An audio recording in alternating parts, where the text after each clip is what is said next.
Querido maestro Eduardo Carrasco, gracias por estar nuevamente conmigo en esta conversación, en esta segunda parte.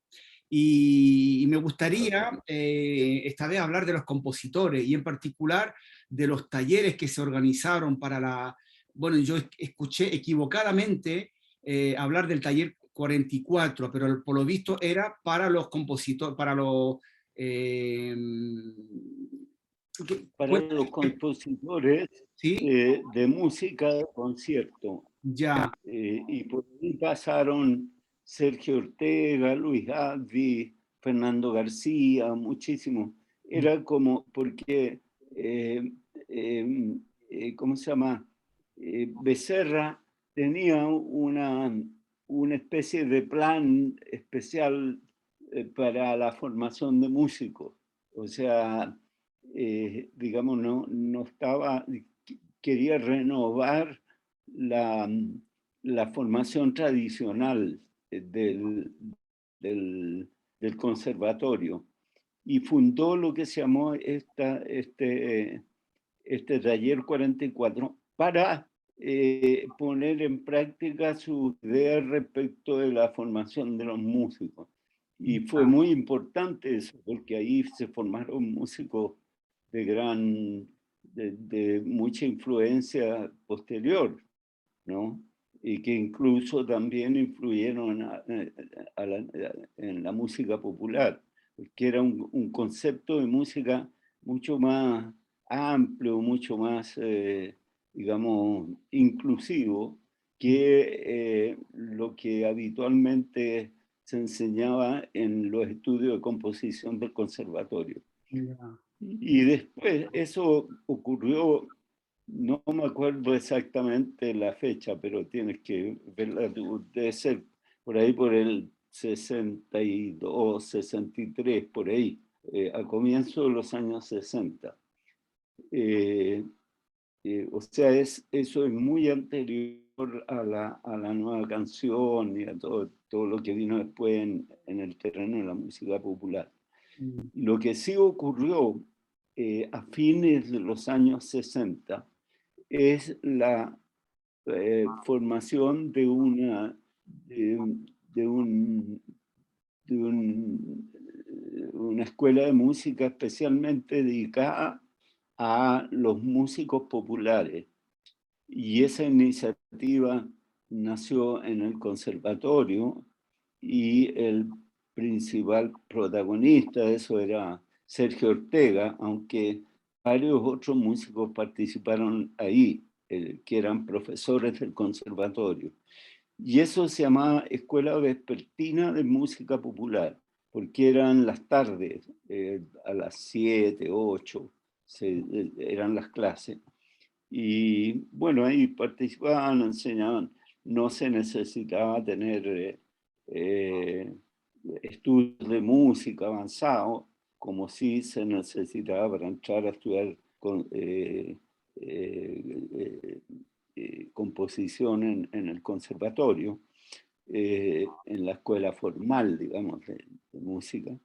Y acá no, acá llegaban los músicos populares y bueno, se les enseñaban armonía, contrapunto, cosas sobre historia de la música popular, cosas así interesantes, era una iniciativa muy buena, a la que acudieron muchos músicos, yo mismo fui o sea, alumno ahí, eh, Horacio Salinas, también de los Inti Illimani, estaba también estuvo Eduardo Gatti, que es un cantautor chileno Sí. importante que participó en los Blobs, y Juan Pablo Rego, que también era los Blobs. Varios músicos populares que después, digamos, harían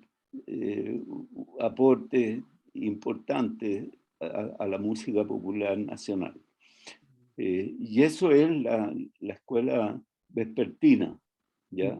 En la Que no facultad sé cuánto duró, pero después el conservatorio también modificó sus programas de música, de estudios de música, y permitió que gente sin mucha formación pudiera comenzar a estudiar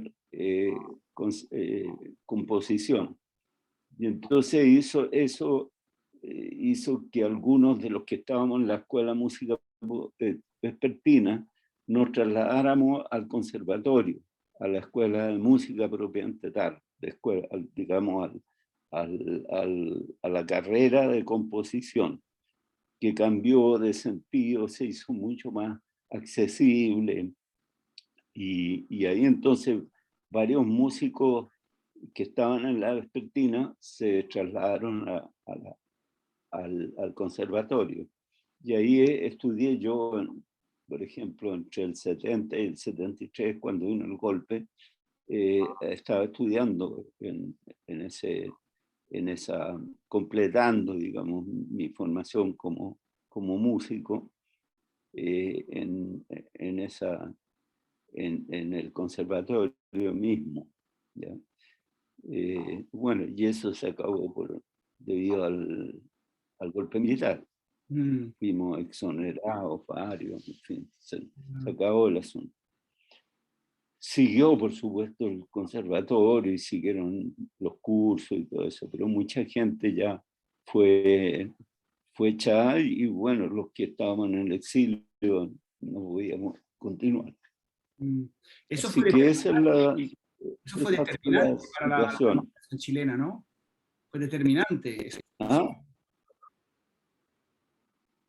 ¿Cómo? Esa formación, esos cursos fueron determinantes para usted, para todos ustedes. Fueron determinantes. Sí, yo creo que fueron determinantes porque hay una evolución indudable de la música, de los recursos musicales, ¿entiendes? O sea, si tú vas analizando año por año los recursos que se tenían, aunque había cosas muy audaces, y qué sé yo, pequeños formas de contrapunto, cosas así, armonía, que eran más modales que tonales, cosas así, digamos, que podían pensarse como una cosa más libre. Sin duda que año tras año, justamente por esta formación, se fue haciendo cada vez más complejo los arreglos, las composiciones, hasta que llegamos a los años del exilio, donde ahí hubo verdaderamente un gran florecimiento de la música de la nueva canción, en el sentido de que ya o sea, con el apoyo de estos otros músicos, Sergio Ortega, Gustavo Becerra, Lucho Albi, etc., se incursionó en formas más complejas de la música, la politonalidad, la polirritmia, armonía más elaborada, con formas más complejas, formas abiertas, o sea, saliendo, digamos, de la forma canción tradicional, se hicieron formas más abiertas. Entonces hay indudablemente una evolución musical, técnico-musical en la canción chilena, que es muy interesante, que eso se ha estudiado muy poco, porque los estudios sobre la nueva canción, los estudios musicológicos, son sobre todo estudios de carácter sociopolítico, más que nada, ¿no? Sí. No son estudios técnicos de técnica musical, de la evolución armónica o cosas así. No, esas cosas no he estudiado. Eso es pues, lo de la escuela musical. Sí, sí, la verdad que impresionante la evolución que han tenido ustedes, sobre todo en esos últimos años. Yo lo recuerdo porque yo asistía a los ensayos, yo iba al local ahí en Colombia, Claro. Y yo me acuerdo cuando, cuando Claro. les llegaron cuando les llegó el sobre desde Alemania con las partituras del Memento, y empezaron cada uno con su partitura en un rincón, y después de una hora se juntaron y empezaron a montarlo. Me acuerdo de eso, y me Claro, acuerdo del estreno bueno, del Memento, pero también del estreno de la cantata Américas en el famoso Teatro sí, Bobinó. claro, Impresionante, fue una cosa completamente claro. novedosa, como tú dices, con Sí, politonalidad, sí, con cosas muy audaces para un grupo popular. claro, claro. Digamos, ahí hay toda una evolución que se produjo. eh, Hubo un acercamiento a una cierta estética surrealista, Sí, eh, fundamentalmente porque hubo como una especie de, bueno, yo te hablaba la otra vez de la evolución política que tuvimos nosotros. sí, sí, Nuestra estadía en Francia fue muy importante en ese sentido, porque ahí en Francia se dio con mucha fuerza toda esta discusión sobre el estalinismo, sí. cuando empezaron a aparecer varios libros y se empezó a discutir dentro del movimiento comunista sobre lo que había pasado, y hubo también un cierto alejamiento crítico respecto a las políticas soviéticas, ¿no? Y eso es lo que se llamó el eurocomunismo, ¿ya? Con una revalorización de la democracia, varias cosas que digamos, fueron muy importantes desde el punto de vista político y que a nosotros nos tocaron de manera muy profunda. De hecho, a comienzos de los años 80 nosotros dejamos de ser comunistas y tomamos un camino propio, digamos, sin salir. Aló, aló. Eh, ya. Bueno, esa fue la situación, y hubo entonces toda una estética nueva, y posturas, digamos, nuevas también desde el punto de vista de nuestro compromiso, ¿no? Una cosa que llamamos nosotros la revolución y las estrellas, Sí, sí. que era como una crítica al estalinismo, pero también a los conceptos políticos, sociales, que eran los más comunes dentro del movimiento comunista internacional, ¿no? Que era fundamentalmente una crítica al economicismo, Sí. al pensamiento de que la revolución tiene objetivos económicos fundamentalmente y que esos objetivos económicos se iban a transformar en objetivos de otro tipo una vez que se hicieran los cambios, o sea, como se postergaba lo espiritual, lo intelectual, lo artístico también. Sí. Quedaban todas esas cosas postergadas porque todo era en función de los cambios económicos que tenían que venir con la revolución.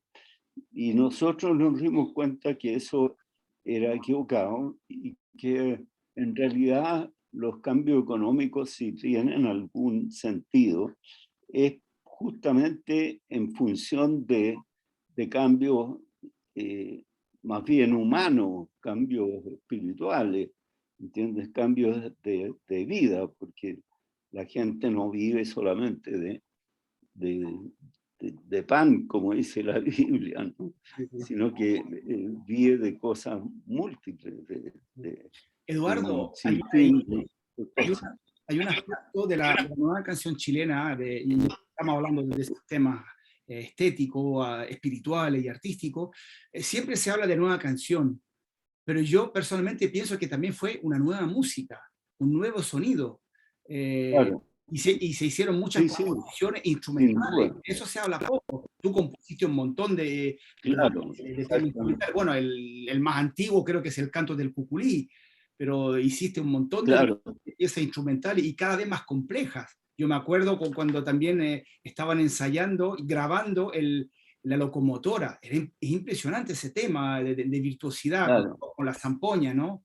sí, Un tema vertiginoso. claro, Y un montón de piezas más, de Ando sí, Mesa. Hugo Lagos también hizo un tema que todavía es muy popular para charango, creo que para tres charangos, que es la ventolera, ¿no? sí, es el mío también. Ya. Eso lo Son hicimos tres juntos. charangos, ¿no? Los que suenan ahí.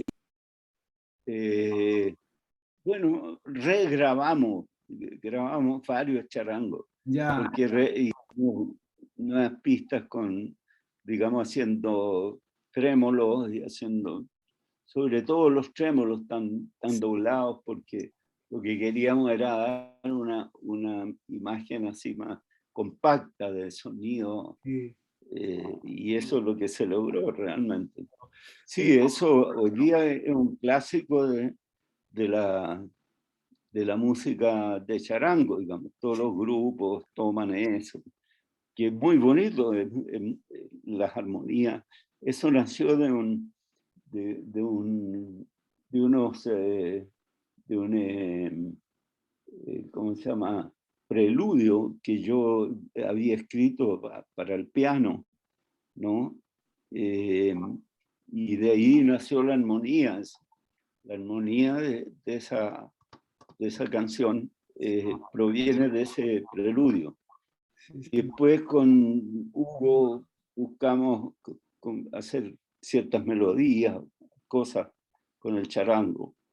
Y así nació esa canción. Muy hermosa. Eh, pero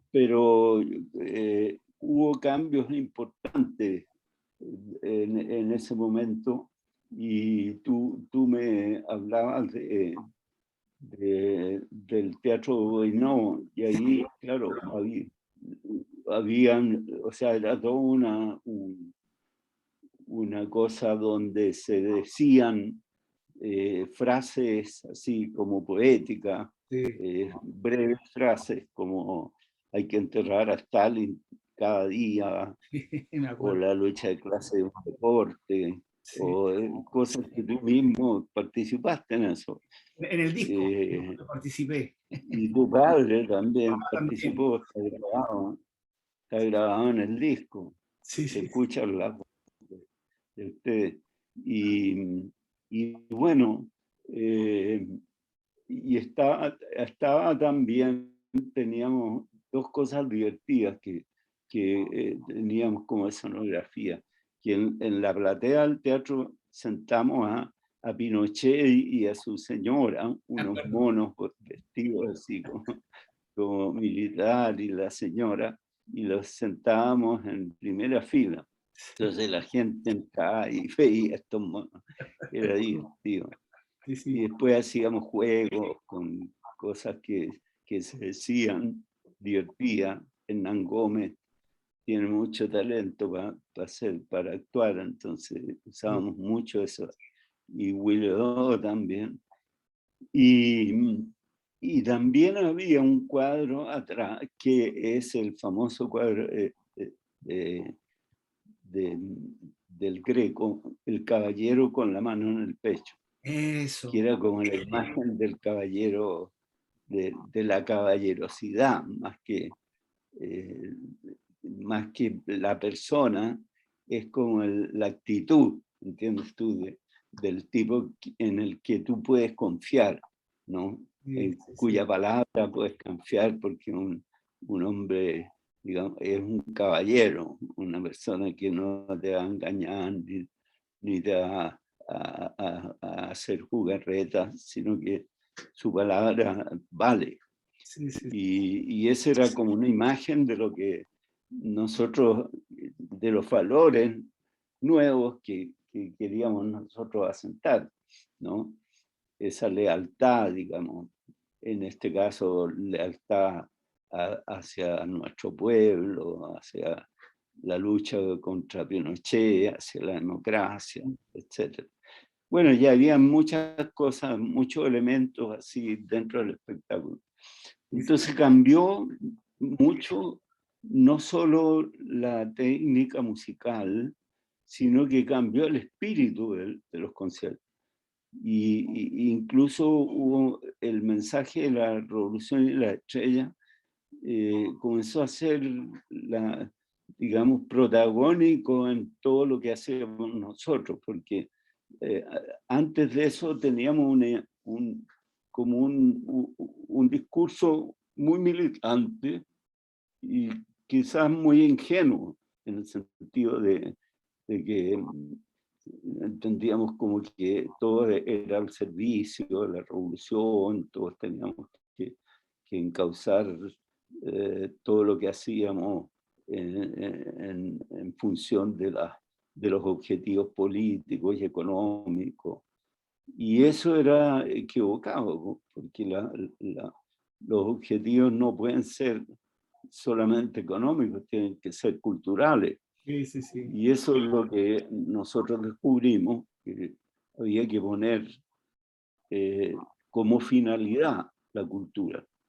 No Eduardo, como medio, no como instrumento para la revolución, como pensábamos antes, sí. sino que como finalidad, como el fin hacia el cual pretendíamos ir nosotros.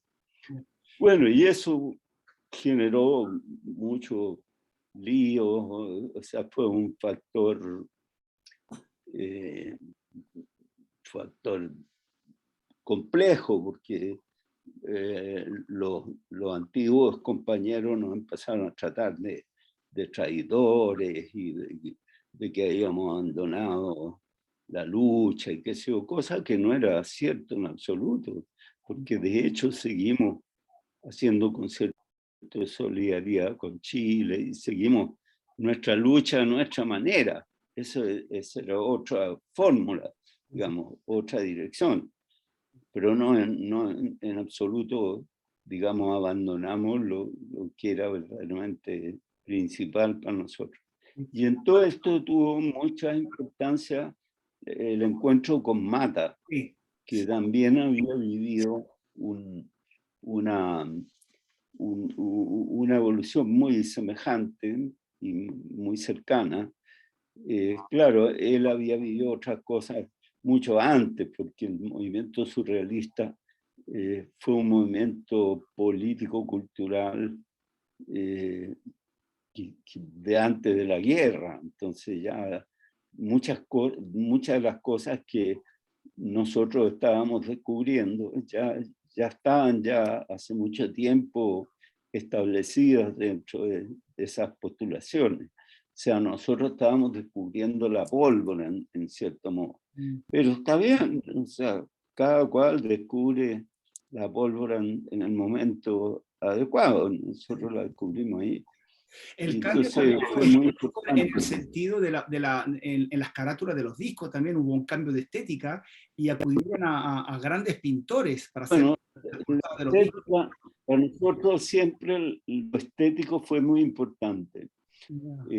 Tanto si tú analizas, hay una estética en las fotos del Quilapayún desde el comienzo, desde la primera foto. Sí, Y eso, en cierto modo, viene de Víctor Jara. Víctor Jara tenía ese sentido que lo traspasó al conjunto, o sea, el sentido del valor de la imagen, ¿entiendes tú? O sea, Víctor era muy consciente de que tú proyectas, ¿no es cierto?, algo de cualquier manera, ¿entiendes tú? O sea, tú puedes decir, yo voy a ser lo más espontáneo posible, ¿ya? No quiero tanto estudiar cómo me muevo, cómo me muestro, qué fotos me toman, sino que quiero ser espontáneo. Pero si tú quieres aparecer espontáneo, tienes que estudiar cómo es la forma para aparecer espontáneo, que no es lo mismo que, digamos, tratar de ser espontáneo así. Eso no resulta en arte. En el arte tú tienes que controlar en la medida de lo posible, que no todo se puede controlar, pero en la medida de lo posible tú tienes que asumir todos los aspectos de tu eh, imagen pública. Y eso es lo que nosotros hicimos durante todo ese tiempo, desde el comienzo de nuestro trabajo con Víctor. Y si tú te fijas, las primeras fotos ya son hechas con fotógrafos muy importantes en Chile, digamos, muy conocidos, que eran como los fotógrafos más artísticos que había, ¿no? Y te fijas las fotos, las carátulas fueron Los hermanos Larrea. ya, claro, hechas con los hermanos Larrea. Sí, sí. Uno era el fotógrafo y el otro era el diseñador. Ahora, mucho de eso tiene que ver con nosotros, con lo que nosotros pedíamos, digamos, lo que nosotros queríamos. Muchas de las ideas que salieron de ahí eran nuestras, no es que fueran impuestas por un director de arte, ni mucho menos. Nosotros tratábamos de controlar esos aspectos, como estudiábamos mucho la forma de presentación en los teatros, la vestimenta, los movimientos, la iluminación, etc. Todas esas eran cosas que nos enseñó Víctor la importancia de eso nace de ese trabajo con él. Entonces todo eso nos llevó a trabajar con grandes pintores. Si tú te fijas, la lista de carátulas son todas con grandes pintores. Por ejemplo, están en varias de ellas José Balme, Sí, su esposa Gracia Barro, sí. nos hizo alguna. Nemesio Antunes, que es un gran pintor que pintó además esa imagen icónica ahora del Querapayún que está en el disco Umbral, Sí, que se editó en España. sí.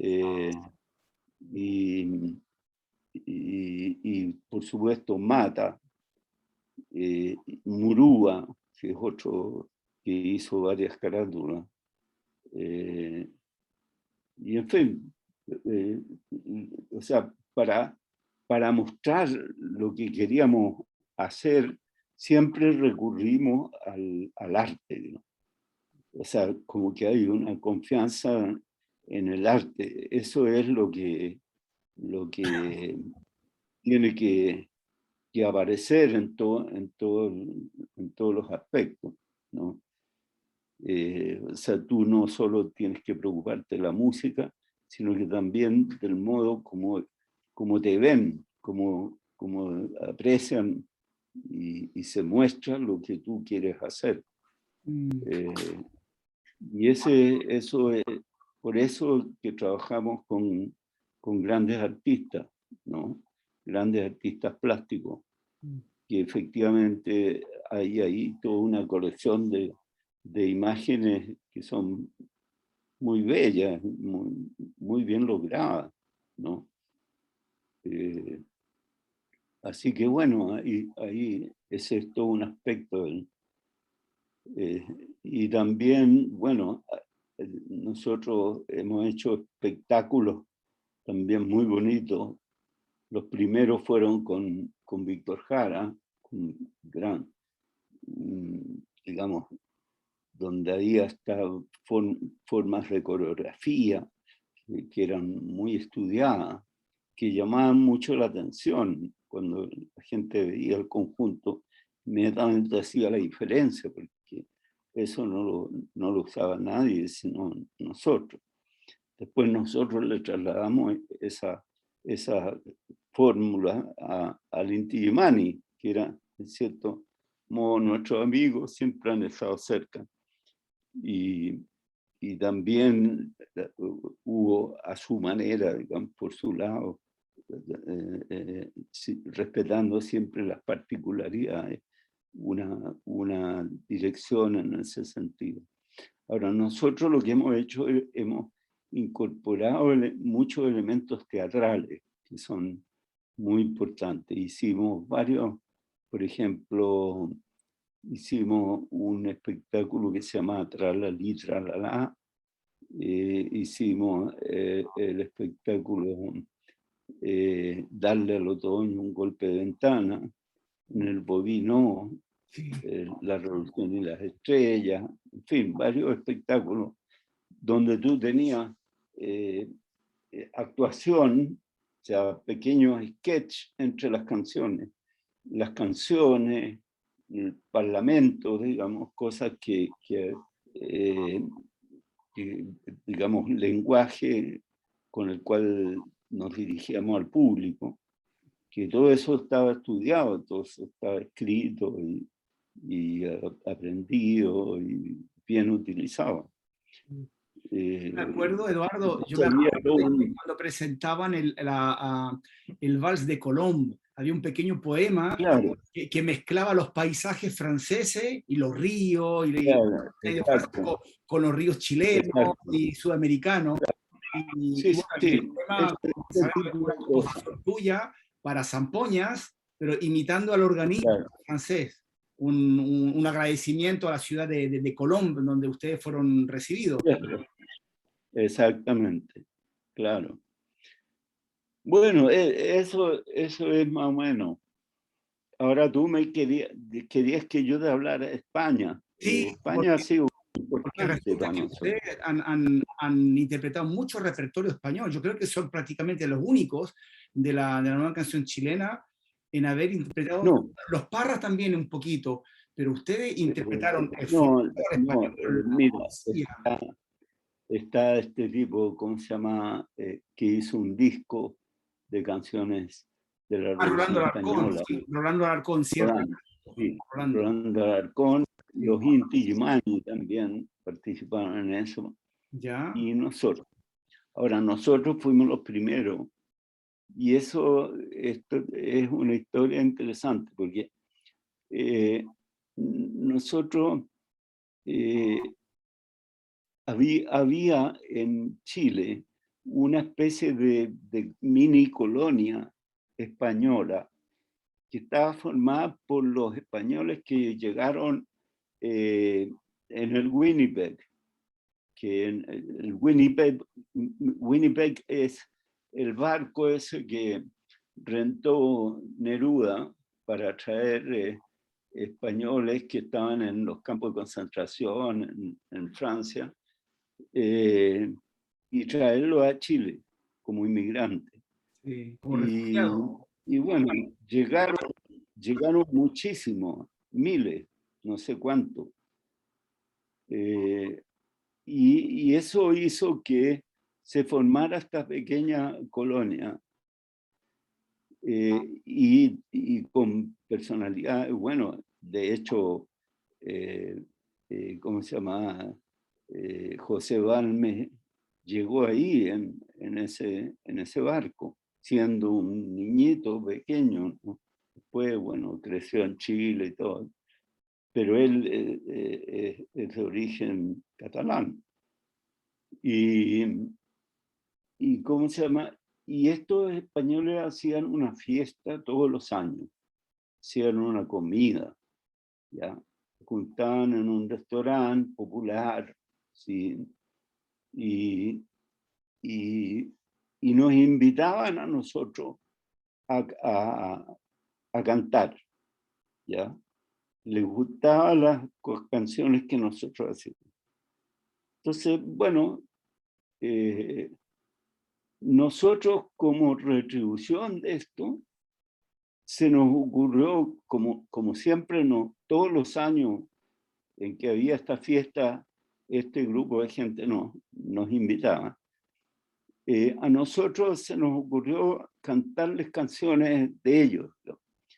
Y entonces Willy tenía un disco, que era un disco que llegó a Chile desde Suecia y que se llamaba, creo, Canciones de la Guerra Española o algo así, o Canciones de la Resistencia Española.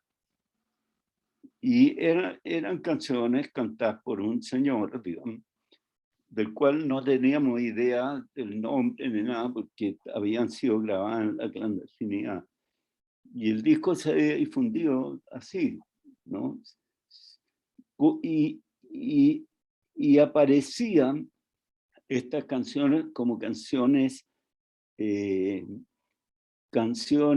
anónimas, como canciones que surgen así, folclóricas, que se cantan en los regimientos, los soldados las cantan, etc. Porque habían varias que eran relativas a la guerra misma. Entonces nosotros tomamos algunas de esas canciones y las montamos y se las cantábamos a esta gente que estaban felices, o sea, emocionadísimos con esta, y además como las conocían ellos, las cantaban con nosotros.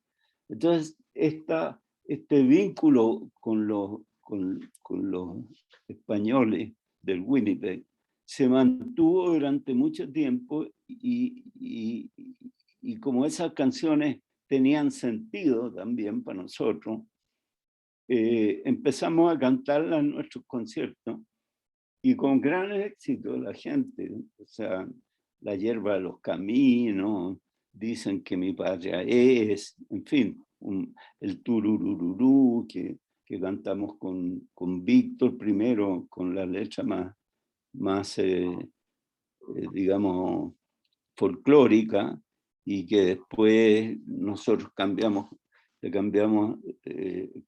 nos cambiamos a la letra más antifranquista, digamos.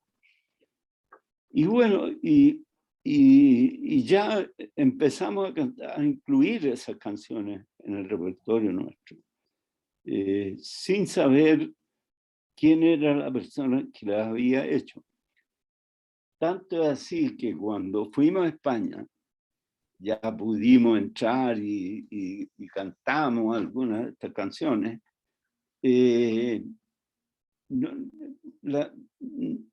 Las cantamos sin saber que a lo mejor el autor estaba escuchándolas ahí entre la gente, ¿no? La verdad es que no teníamos idea que tenían autores esas canciones.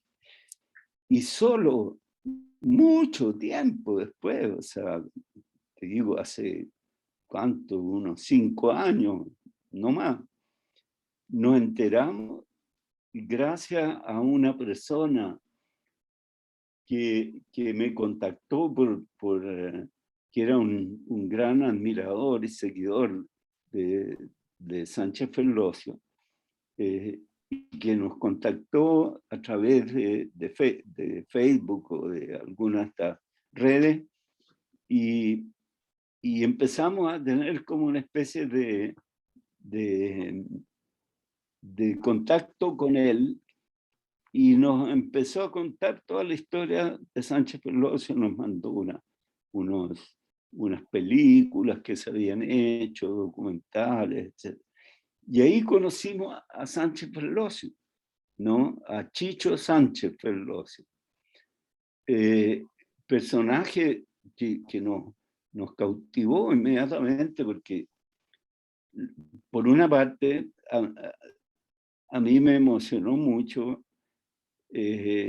ver que en los mismos años que nosotros íbamos a los grandes estadios en Madrid, que sí cantábamos en el Blaugrana, en el, ¿cómo se llama? En Barcelona, íbamos por todos lados, porque las giras de España eran apoteósicas y miles de personas seguían nuestros conciertos y todo eso. En Sevilla hicimos conciertos fantásticos, tremendos conciertos. Bueno, y era emocionante ver o constatar que mientras nosotros hacíamos esta cosa tan exitosa, Sánchez Ferlosio iba a la Plaza Mayor con su mujer, ¿no?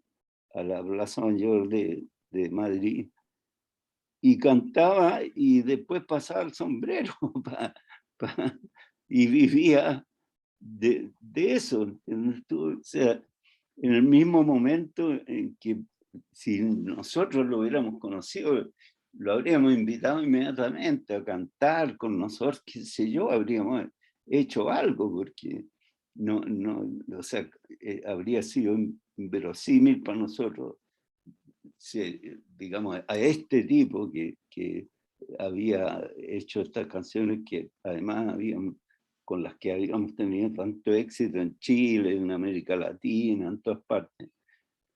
Habría sido el colmo no haberlo invitado, no haber hecho algo con él, ¿no? Participado con él de nuestro éxito. Pero bueno, eso no fue posible por ignorancia, simplemente no supimos, nunca nos enteramos, nadie nos dijo nada. Era un personaje desconocido en España. Claro. Es muy lamentable. Sí, y ya había muerto. Después, bueno, Se me doy enteraron, cuenta ¿no? que, Cuando se enteraron, él ya había muerto. Cuando ustedes se enteraron, él ya había muerto. claro, cuando nosotros nos enteramos, él ya había muerto. O sea, que nunca Y pudieron de hecho, conocer a la bueno, persona. como un homenaje, cantamos otra canción de él en uno de los últimos discos nuestros. ¿Cuál era el? No sé, me parece que el solista o creo que en el solista donde aparece una canción que se llama Círculos Viciosos de Chicho Sánchez y donde pusimos en la presentación un recuerdo de él. Bueno, fue una historia así, la que fue nomás. Ahora, él seguro que nos debe haber conocido a nosotros, pero tampoco se acercó él ni nada. Bueno, así fue la cosa con Chicho Sánchez.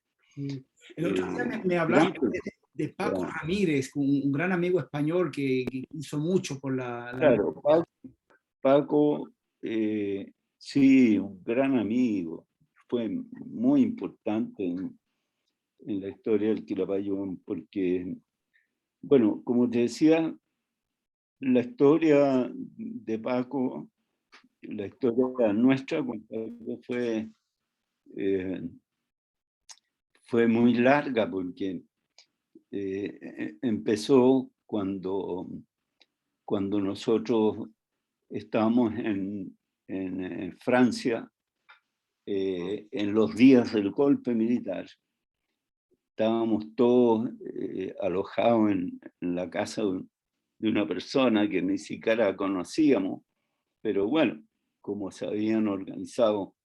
Bueno, tu padre fue muy importante en esos días también, porque él nos había conseguido un lugar donde poder estar mientras esperábamos la actuación en la fiesta del Humanité y en el Olimpia, que Guillermo nos había conseguido. O sea, porque, bueno, imagínate, todo esto se enlaza y tiene cosas muy increíbles, porque, o sea, la historia, fíjate cómo comienza.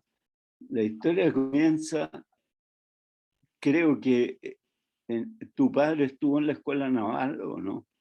No, no. Ahí, ¿no? Bueno, en todo caso, tu padre fue compañero en algún colegio o liceo de el Willy Odó. Sí, sí, sí. Eran, eran los dos estudiantes y eran amigos y qué sé yo. Y después, cuando nosotros fuimos a Francia, me parece que fue la segunda vez que fuimos a Francia, que fue el año 70 probablemente, o antes. La primera fue el 67 y la segunda fue, ponte tú, el 70. Y eh, eh, Guillermo nos ofreció, que era amigo de Willy, que apareció, digamos, a saludar, apareció en algún concierto en el hotel donde estaba, nos vino a saludar, y ahí nos ofreció que él a lo mejor podía encargarse de organizar algunas cosas para nosotros. A nosotros nos pareció fantástico. Y Guillermo empezó a hacer eso, a conseguir actuaciones, ¿no? Consiguió algunas cosas y bueno, y empezó una amistad con él que fue fundamental en nuestra existencia, porque eh, eh, después, el año 73, ¿no es cierto?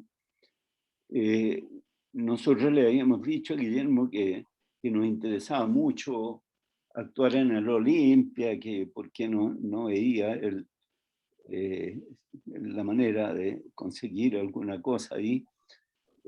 Habíamos intentado por todos lados llegar a un teatro importante en Francia, pero nunca nos habíamos podido, digamos, habíamos podido conseguir eso, éramos muy desconocidos, ¿no? Nadie se podría haber interesado en hacer un concierto con el Quilapayún en esos días. Pero Guillermo, que era muy busquilla, se metió no sé cómo al Olimpia, conoció a la persona que era como el que organizaba los conciertos, que se llamaba Michel Boris. Y Guillermo se hizo amigo de Michel Boris y, y finalmente consiguió un concierto. Y gracias a ese concierto que él consiguió, nosotros desde Chile pudimos armar una cosa, digamos, conversando con el gobierno Allende, pudimos conseguir armar una pequeña gira que iba a ser acompañar a Allende en la conferencia de países no alineados, y todo esto porque teníamos el concierto en el Olimpia. Eso fue lo fundamental que convenció a las autoridades chilenas de que efectivamente había que hacer un esfuerzo para que algún artista chileno llegara alguna vez al Olimpia. Y, y salimos entonces de Chile, conseguimos los pasajes y todo eso con el gobierno, y salimos con el fin de actuar eso, y además Guillermo consiguió una actuación en la Fiesta de la Humanidad, que esa sí fue una tremenda actuación. Y llegamos, y Guillermo nos había alojado en la casa de un amigo, estábamos todos arrumbados en el living de la casa, ¿entiendes? Tú durmiendo sobre los sillones, con colchones por aquí y por allá. Y, y bueno, vino el golpe militar en medio de toda esta cosa que estaba organizada, te fijas tú. O sea, salimos de Chile porque Guillermo nos consiguió la actuación en el Olimpia. O sea, si no, no hubiéramos salido de Chile. Y si no hubiéramos salido de Chile, probablemente yo no te estaría hablando en este momento. O sea, habríamos corrido la suerte de Víctor. Por lo tanto, fue la intermediación de Guillermo en esto fue fundamental para nuestras vidas, digamos. Si no hubiéramos tenido esa actuación, jamás habríamos podido lograr el apoyo del gobierno para salir de Chile. Y si no hubiéramos salido de Chile, fija, estaríamos eh, muertos, torturados, por lo menos. Entonces fue fundamental. Y llegó el golpe, vino todo eso, lo vivimos en ese departamento como gitanos ahí, todos metidos, en fin, en el living. Y bueno, y resultó que las personas que habían prestado ese departamento tenían que volver a su casa, digamos. Entonces todos estos artistas que estaban ahí alojados, porque no solo estábamos nosotros, sino que también estaba el gitano Rodríguez en eso, teníamos que salir de ahí, no podíamos seguir ocupándole la casa a esas pobres personas, además en toda esta situación del golpe. Y ahí entonces surge el Paco Ramírez, que era un amigo de Guillermo también, eh, pintor que hacía exposiciones de arte cinético, qué sé yo, pero cuya mujer, cuya esposa era corredora de propiedades. Y entonces tenía a su disposición varios departamentos que estaban como en venta, en proceso de venta. Y el Paco nos consiguió que entonces pudiéramos trasladarnos con todos los fártulos a ese departamento que estaba en el metro Emile Solá, en París 15. Y ahí nos fuimos. O sea, gracias a él, ¿no es cierto?, pudimos alojarnos en esos días. Y ahí estuvimos durante 2 meses. Estuvimos alojados ahí todos, ¿ya? Qué sé yo, nos conseguimos colchones por aquí y por allá. Y bueno, y ahí nos arranchamos, vivimos, como te digo, 2 meses, hasta que vino esta oferta del Met de Colombe que nos ofreció irnos a vivir a Colombia. En fin, ya en otro plano, porque nos ofreció departamentos para nosotros. Ahí cambió completamente la onda. Pero vivimos esos 2 primeros meses del exilio, ayudados por Paco y por su señora y por Guillermo también, que siempre andaba detrás. Ahora, después volvimos a encontrarnos con Paco, después ya se había terminado el franquismo, Franco se había muerto, volvimos a España con gran éxito.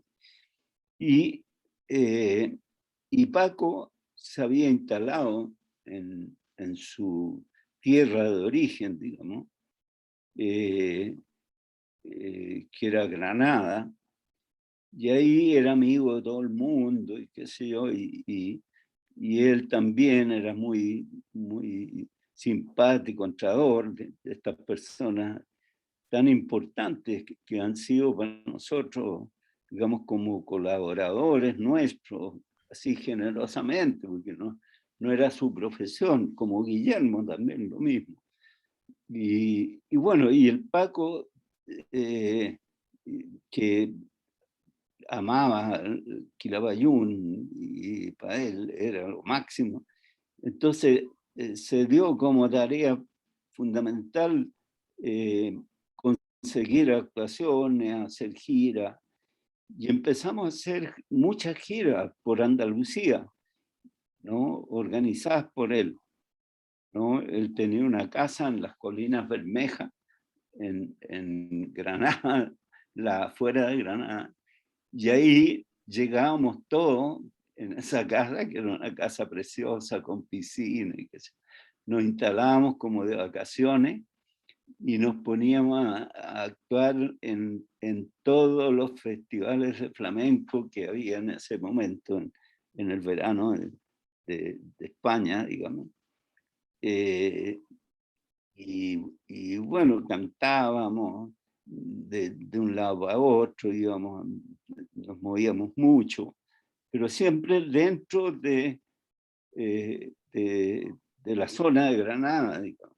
A veces íbamos a Sevilla o Córdoba, pero en general era, todo sucedía en las afueras, en pequeños pueblitos, cantando en la cancha de fútbol, en cosas así, en palacios de deporte, colegios, etcétera. Y eran muchísimos conciertos.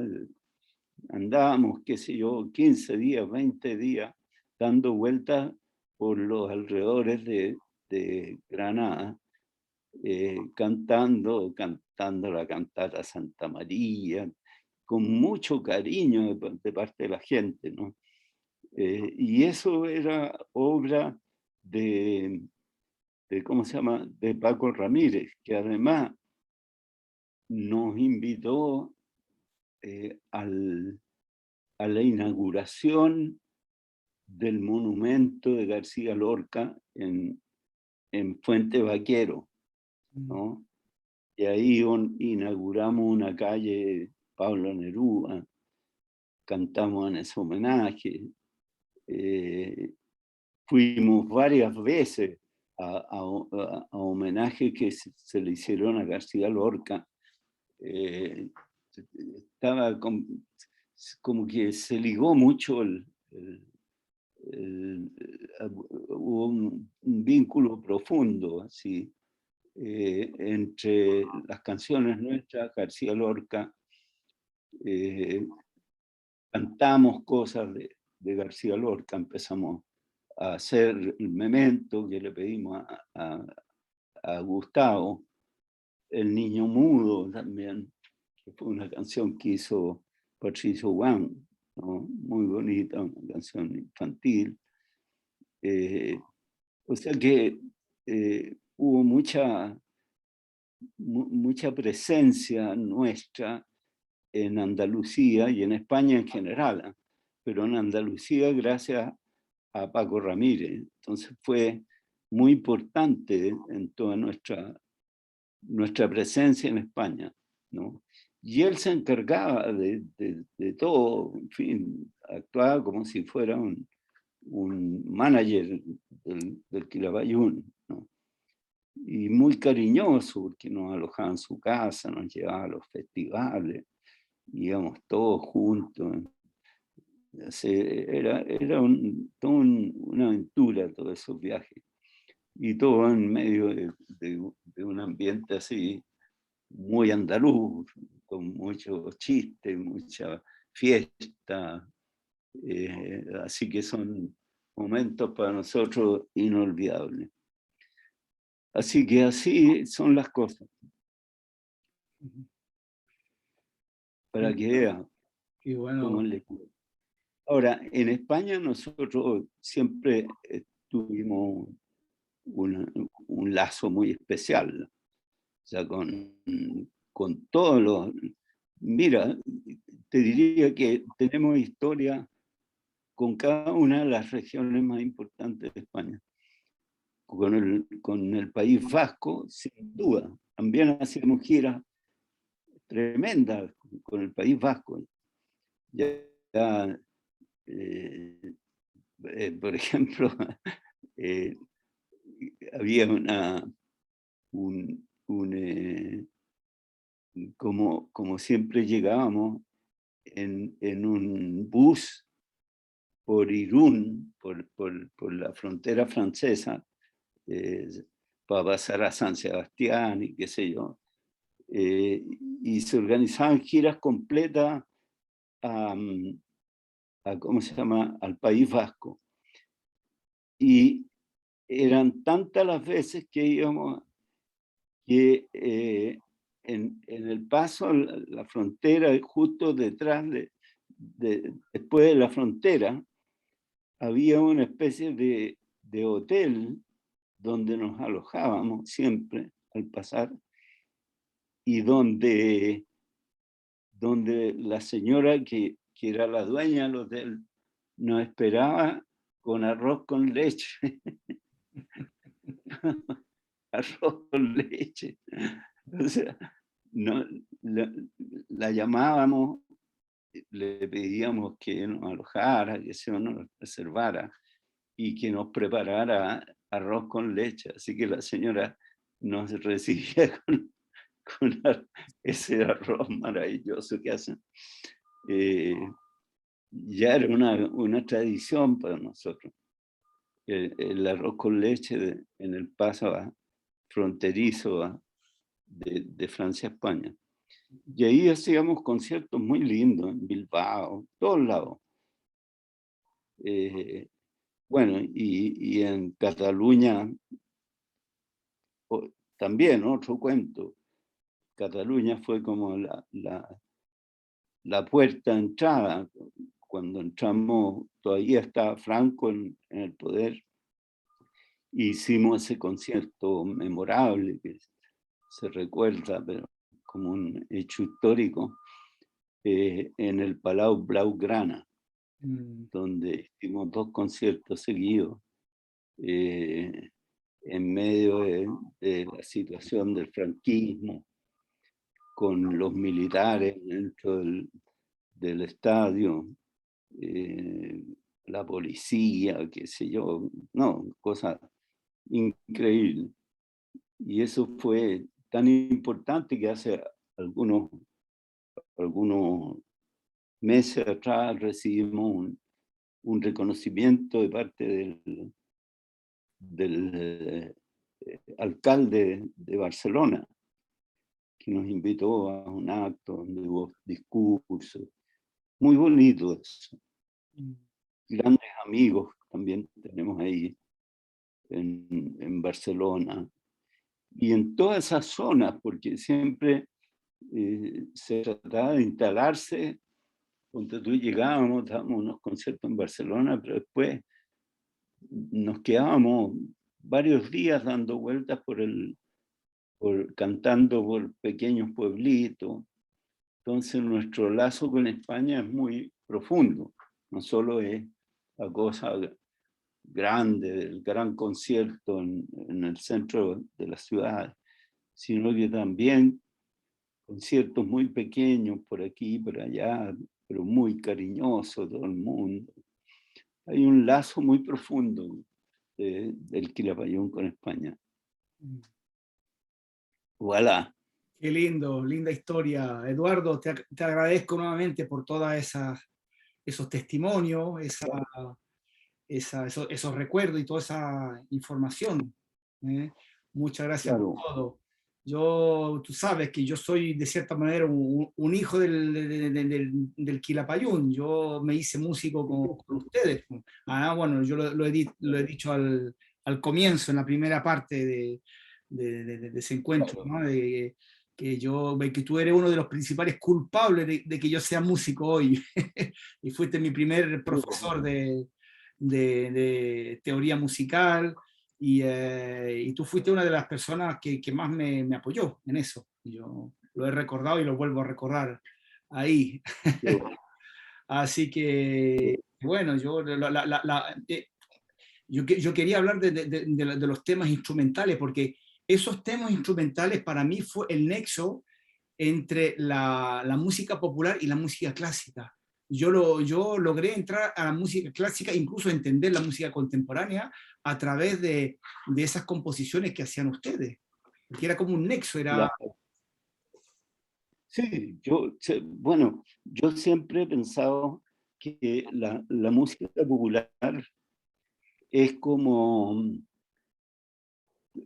¿cómo decirte? Dentro del espacio global, digamos, de la música popular es como una cosa que está al interior de esa cosa más grande que es la música de concierto. ¿Entiendes? Siempre he pensado que hay un lazo importante porque eh, eh, si tú te fijas, los recursos que usa la música popular son recursos que antes, mucho antes han aparecido en la música de concierto. ¿Entiendes? O sea, en cierto modo, la música de concierto prefigura la música popular, ¿no? Y los avances y por eso que nosotros nos dimos como tarea, y es una característica del conjunto, trasladar ciertos recursos a la música popular, recursos de la música de concierto, que es lo que pasó con la cantata Santa María, Sí, sí, que es el traslado de la forma cantata a formas populares. ¿Entiendes? Y eso es muy, muy importante porque permite que la gente tenga lo que tú viviste, digamos, que tenga como un tránsito entre la música popular y la música de concierto. Porque entrar así directamente a la música de concierto es una cosa, diría yo, un poco difícil, ¿no? O sea, generalmente uno comienza por la música popular. Eso es lo que está más accesible. Pero ese lenguaje hay que entenderlo como un lenguaje de tránsito, porque donde está donde se juega el verdadero partido, digamos, es en la música de concierto, sin duda, sí, sí. porque es donde hay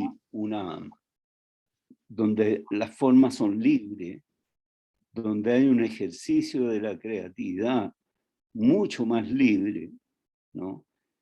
Y donde la originalidad también se pone en juego de una manera mucho más radical, Mm, ¿entiendes? sí, sí. Entonces, por eso que eh, eh, si tú entiendes o entras, digamos, eh, a la música popular, puedes transitar hacia la música clásica en la medida en que, bueno, tengas también sensibilidad para eso y todo eso es obvio. Mm, Pero, pero es muy difícil que a través de la difusión directa de la música clásica puedas obtener buenos resultados. mm, ¿Entiendes? sí, sí, Creo que la idea mía siempre ha sido generar puentes, sí, sí, sí, crear un puente. sí, sí.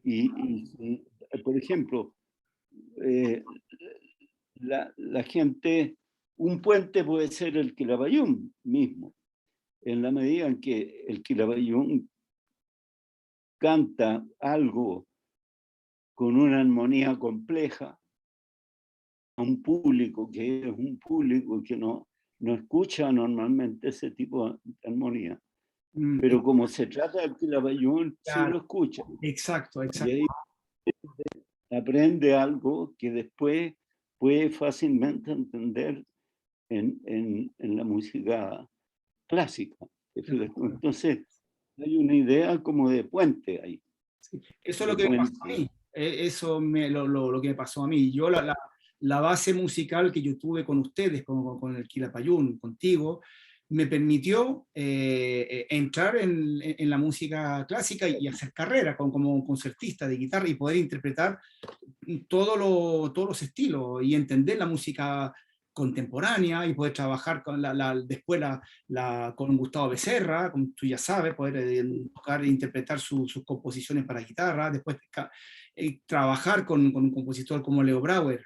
Pero también antes de llegar a eso, esa base que tenía gracias a ustedes me permitió también entrar, profundizar con la música popular chilena primero, cuando después yo volví a Chile, meterme a fondo con los folcloristas, con Gabriela Pizarro, con Santos Rubio, y también después en el Perú meterme a fondo con la guitarra criolla y con la guitarra ayacuchana. O sea, yo tuve esa posibilidad, y yo pienso de que, aparte de mi interés personal, también estaba la base que yo tenía a partir del Quilapayún, porque ustedes siempre han sido un grupo muy chileno, muy latinoamericano, pero universalista. Siempre había miradas hacia todas partes. Y como lo he dicho la última vez, ustedes cantaron el repertorio del mundo entero. Cantaron en ruso, cantaron en hebreo, cantaron en alemán, en francés, en inglés, en italiano, en quechua, por supuesto. Y, en fin, yo creo que eso es mi agradecimiento y personal y mi homenaje al Quilapayún, que tanto me ha marcado y que me ha acompañado toda mi infancia y que sigo llevando muy dentro. Y bueno, yo quería terminar con una nota más humorística, ¿no? Porque, como te dije la vez anterior, cuando ustedes venían a comer a casa de mi papá, bueno, a nuestra casa, siempre les gustaba después darse un paseo, ¿no? Y a mí me gustaba acompañarlos, porque como te dije, después cuando yo me di cuenta de que esa seriedad que tenían, en realidad era falsa, porque ustedes eran muy buenos para el huevo, eran muy chistosos, y yo me reía mucho con ustedes, y ustedes conmigo. Entonces yo me paseaba con ustedes y me contaban chistes, me acuerdo, no sé si lo puedo decir aquí, pero bueno, lo voy a decir. Me enseñaron una vez, no sé si fue el Hernán Gómez, me enseñó cómo limpiarse el poto con un boleto micro. Y era toda una técnica elaborada, complicada. Y después, mira, cuéntaselo a tu papá, me dijeron. Y yo, con toda mi inocencia y mi naturalidad, fui a contárselo a mi papá. Pero qué asqueroso, pero ¿quién te enseñó eso? Tus amigos, puta los amigos. Y mi mamá estaba al lado y dijo, yo no sabía que los artistas chilenos eran tan refinados. Claro. Y después había otra cosa. Después me preguntaron, querían que yo les enseñara garabatos en danés. Claro. Y yo no me sabía ninguno, porque mi mamá nunca decía garabato. Entonces tuve que inventármelo. Así que yo me inventé una palabra en danés que supuestamente era un garabato. Y ustedes se lo Ya. hicieron y estuvieron durante años tratándose de tal por cual con esa palabra. Oye, no sé, oye Willy, tú eres un tal... Cada vez que nos veíamos surgía esa palabra que yo había inventado. Hasta que, hasta que al final, la última vez que yo los vi fue en el concierto en Córdoba, hace un par de años atrás, que yo fui a verlo, a mis queridos viejos Kila, y después del concierto estuvimos hablando, y surgió otra vez esa supuesta palabrota en danés, y ahí tuve que confesarle que era una cosa que yo me la había inventado. En fin, Sí.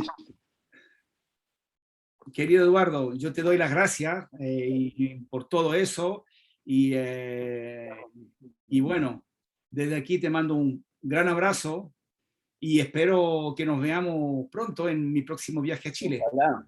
¿Eh? Ojalá. ¿Y cuándo vas a preparar tu examen y tu trabajo Espero muy, para el doctorado? espero muy pronto Ya. en este curso, desde luego. ¿Tienes buena parte escrita ya? Sí, sí, ¿Tienes buena parte de eso sí, sí, escrito? sí. En realidad yo estoy en la etapa a ver, ¿cómo te explico? Yo todo lo tuve que hacer al revés, es decir, empezar en vez de empezar por los libros y después escribir, yo empecé escribiendo, porque me costó mucho empezar. Y un profesor de la universidad entendió, me dijo, tu problema es el exceso de información, te pasa al revés de todos los demás. O sea, los demás les falta información, a ti te pasa al revés, tienes demasiada información.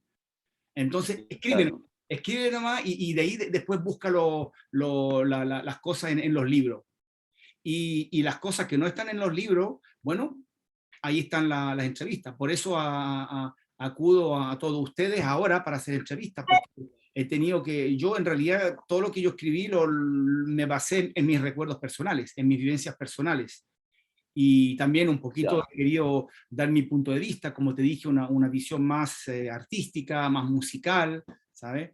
Y eso. Entonces, pero claro, eso no lo puedo decir yo, tiene que estar publicado en algún libro, alguna revista, o en su defecto, las entrevistas, que son las que estoy haciendo ahora. Así que, por Qué supuesto, bueno. yo te tendré al tanto de todo eso y cuando tenga todo eso ya redactado, si te parece, yo te lo mandaré también para que me des el visto bueno, porque espero no decir demasiadas veces pescado, que se me puede escapar algún Ya. error por ahí. Sí, no hay problema. Eso, Manda más. eso. Así que nuevamente, muchísimas gracias por todo, Eduardo. Te mando un gran abrazo aquí y por supuesto seguimos Un en abrazo. contacto. Ya. Chao. Chao, chao, Eduardo. Adiós. Chao.